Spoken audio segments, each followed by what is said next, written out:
Hello. Hello, Mikel. Hi. How are you? Very good, thank you. Good, good. Some injury updates. Thomas Partey finally see him in the squad. We've got some late decisions to make. Thomas won't be one of those, but we have a few that obviously we had some issues at the end of last game, and we're still uncertain with a few players. So it won't be a late decision for Thomas. Does that mean that he is in the squad? Thomas is not in the squad. No. Oh, okay. Disappointed? Well, it's what it is. You want everybody available, and he's a top player for us, really important player for us, but at the moment he's not fit yet. And those late decisions, is one of them Declan Rice? It is one of the players, yes. And what are the chances? Is he racing against time? He's done some work, but he's missed some work as well. But hopefully he's going to be okay. And Gabriel, I guess, would be another one. Yeah, that's another one. Yeah. So back to Thomas. Is he likely to be involved, do you think, for the Liverpool game? We will see. We will see how things evolve, and if that's too short or that's okay. So I'm not going to. I know there's only a few days left in the transfer window. It all seems pretty quiet. So I'm not going to ask about any ins, but on outs, are you leaving the club in the summer? Who, me? No, that's totally fake news. What you read yesterday is, I don't know where it's coming from, and it's totally untrue. I'm really upset about it. When you heard the report, I guess you were trying to relax on a Sunday evening. What was your reaction? I could not believe. I don't know where it's coming from, and it has no source. It's got nothing, and I think we have to be very cautious when you talk about personal things to put it in the way that it was put yesterday. You've got unfinished business here, quite clearly.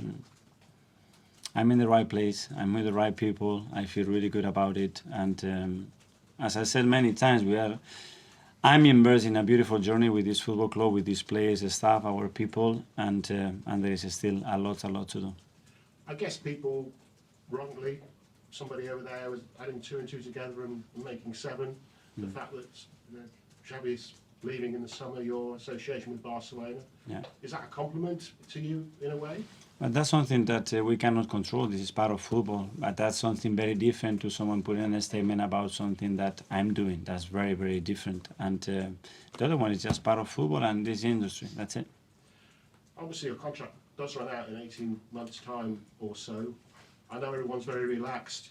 The board's with you, you're with the board. There's no rush to talk about a new contract. But is that something that might put these rumours to bed?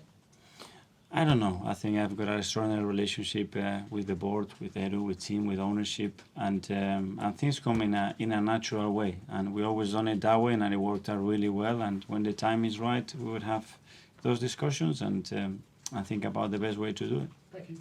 Thank you. Go to Niv from PMP. Good afternoon. Hi. After those 3 defeats in a row, did you feel that the type of performance and the result, the reaction you got to get balance is a matter of time?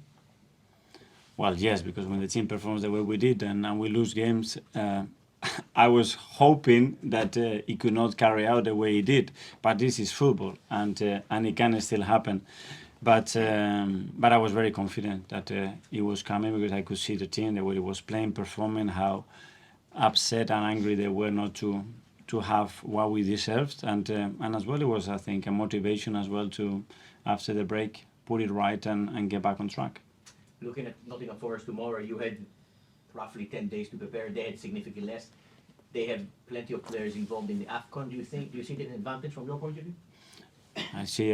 We can manage and optimize our preparation, and this is what we have tried to do against a team that I know the manager really well. It's going to be extremely competitive. We have some really bad experiences over there in the last 2 seasons, so we're going to have to be really good to beat them. I want to ask you about Martinelli, the 2 goals that he scored against Palace recently. How important are they for his confidence levels and also for the team to offer him the right support to carry on doing it in a consistent manner? Absolutely. Sharing the goals, we said that it's really important, but there is the individual, is the me, and the confidence and taking some anxiety away from it and actually scoring 2 beautiful goals like we did, I think is going to make him a lot of positive things. I want to ask you about Jurgen Klopp, please. The announcement he shared recently. Yeah. How do you think Jurgen not only changed Liverpool as a club, but the whole Premier League as a competition? Well, I think he's made this league much better.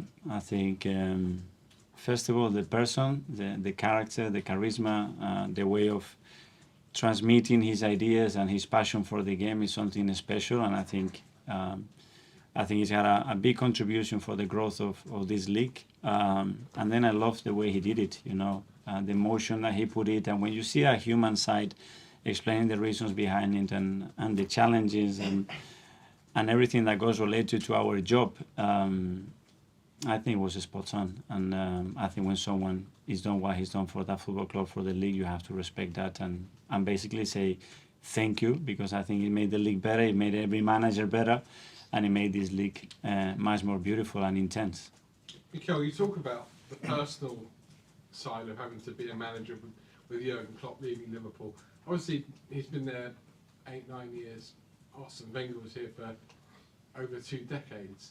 Is it harder now to be a manager at a successful club in the Premier League than it ever was under Wenger or Fergie? Well, I cannot respond to that question. I used to speak with Arsene, and he took his job like we all do, and we put so many hours and we put our lives to it and over energy. And sometimes you feel that you don't have it anymore. It can happen when you are a player, when you do any job, and as a manager, you have to be very cautious managing that energy and your time and how much you invest on that, because it is extremely demanding. I love it. I'm young and I have a lot of energy, but I understand that after so many years, I think with Jurgen it was 24 years doing a different job in different countries, is something that naturally happens. But you're also high energy, high intensity. So how do you keep going every week, every month, every season back to be able to get to that level again?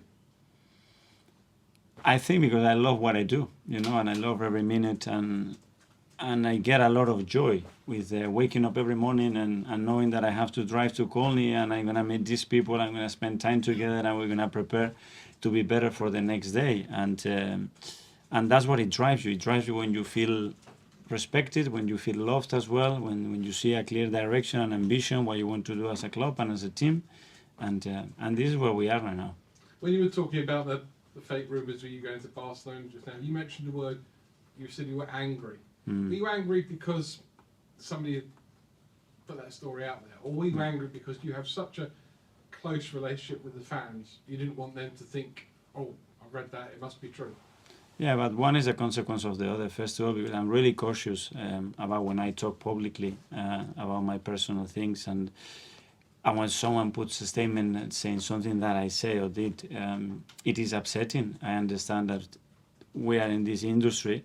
And the second one, because I don't think no one deserves to hear that in news like that. And I've always been really straight, and I always said completely the opposite, how happy I am, how grateful I am, and how much I enjoy where I am right now. So that's the reason why I'm upset.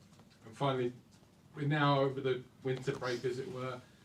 It's full blast pretty much towards the end of the season. You've talked before about being in a traffic jam on the motorway in terms of the top of the table. How are you going to get to top gear and be full in top gear between now and May? Well, we've been that for the first 6 months. We've been there. There were moments we were second, third, fourth. We were first as well for periods just before Christmas or during Christmas, and now we have to catch up. And the best way to do it is continue to play how we're playing, get results, get momentum, and put back-to-back victories. And at the moment, it doesn't depend on us, but there is still so much football to play. Mark and Pierre? Hi, Mikel. You mentioned a couple of times how you feel you're in the right place at this club, and I know you've said that in the past as well. Do you feel then that you have still unfinished business here, given you took them from 8th in your first season to second and challenge? You're still not finished here at all, are you? There is a lot to do here as well, and we all share that ambitions, and you can feel it as well, that we want more, that we're not satisfied, and the club wants to take again another push and another level in everything that we are doing, and this is where we are, and we need everybody on board to achieve it, and I'm certainly on board. And then just a quick one on the contract. Have you had any discussions yet about a new deal? No, we haven't, but this is something that it would happen naturally when it has to happen, if it has to happen, and that's it. Hi, Mikel. Just on you wanting, I guess, everyone wanting to make another push with the club, I was just wondering, with a lot of it being your work, this is your team, I think we can see that. How proud has that made you over the past 4 years to make that kick on yourself? Yeah, well, I always felt that it was our team, it was my team, because when you make the decision to coach, to manage a team, a club, you have to make those players your own. It's the same with the staff. You know, it's not players that they sign another manager. You make them your own. You try to maximize as you want. We have 2 years of very difficult COVID situation that we cannot forget, and then my job become more normal within the complexity of the situation that we have, much more normal and doable, hopefully, and I'm enjoying it a lot, and I feel that we are in the right track. But again, I think we are still very far with my vision is that where this club and this team has to be. You mentioned